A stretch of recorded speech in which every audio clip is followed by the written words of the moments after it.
Programming languages are diverse tools used worldwide for creating software and applications. Each language has unique strengths, features, and purposes used across different domains and industries. I just asked a question on X, Python, or JavaScript, and to my surprise, I got many replies commenting JavaScript, Python, etc. Even if you commented the reason for choosing a specific language, and many chose both. Also, I referred many other tweets on what people say about the programming languages out there. In this video, we are going to compare the two most commonly used languages, JavaScript and Python. I have worked on both these languages and each has its own purpose. I gotta have some sort of purpose.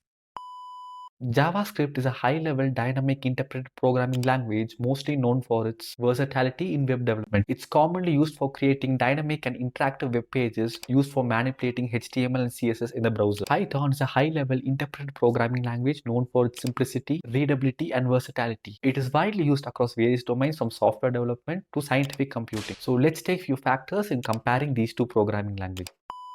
First one is the syntax complexity. JavaScript way of writing code can especially be hard to understand, especially for new learners. I don't like this program. For example, look at this piece of code. In this JavaScript example, we have a variable x assigned to the value 10 and a variable y assigned to the string 20. When we attempt to add these variables together, x plus y, JavaScript performs type coercion, converting the number 10 to a string and concatenating it with the string 20. As a result, the value of sum becomes a string 1020, which may not be immediately obvious, especially to someone unfamiliar with JavaScript type coercion rules. This behavior can be confusing for beginners who expect arithmetic operation to behave strictly based on data types. Python way of writing code is simpler and easier to understand, making it friendlier for beginners. As seen in the previous example, if you try to do the similar thing in Python, attempting to add an integer to a string would result in a type error, providing clearer feedback and aligning with common expectations. Consider this piece of code in Python, which is straightforward. Use the open function with R mode to open the file for reading. Then we directly read the file contents and print it. The with statement ensures proper handling of file resources, making the code clean and concise. Next one is readability. The way JavaScript code is written may be messy and hard to read, especially for bigger projects. In bigger projects, code can get messy due to different coding styles, deep nesting of callbacks, and unexpected behaviors from type coercion. This messiness makes it hard to understand and maintain the code, especially for those who are not familiar with JavaScript standards and asynchronous nature. To avoid this, developers often rely on coding standards, modularization, and tools to keep the code clean and maintainable. In Python, as I already said, the code is written in a straightforward way, which is very easy to understand. Next point is the learning resources. A lot of places to learn JavaScript online, like tutorials and courses, which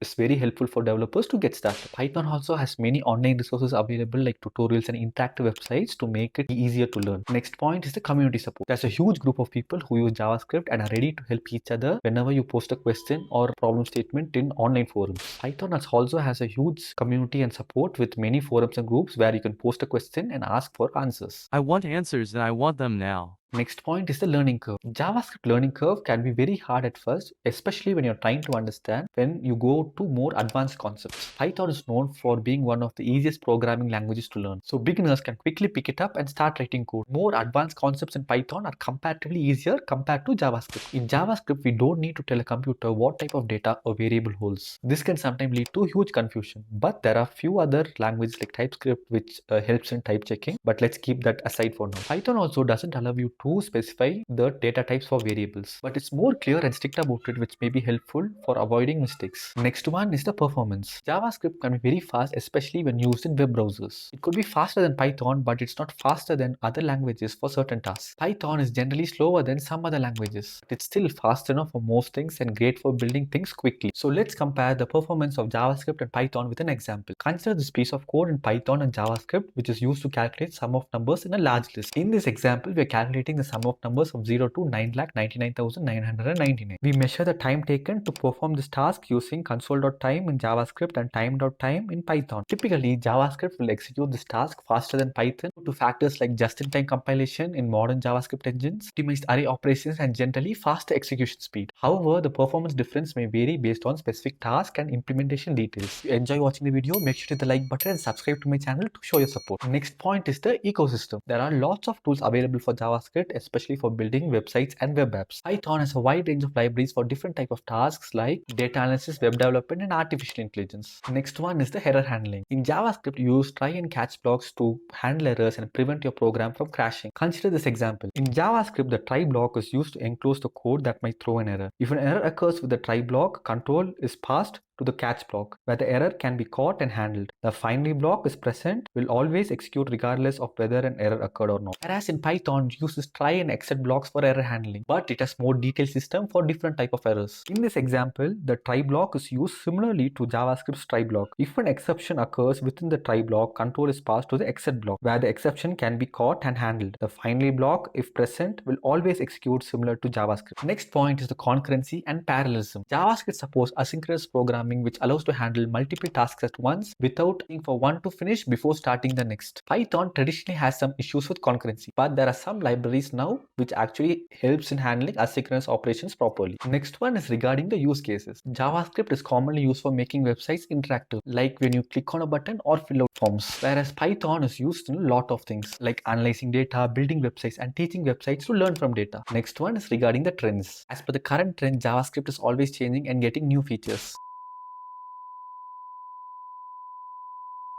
which can be exciting but also means you have to keep on learning. Python doesn't change much, which may be nice but also means you might miss out on new things. We have technology.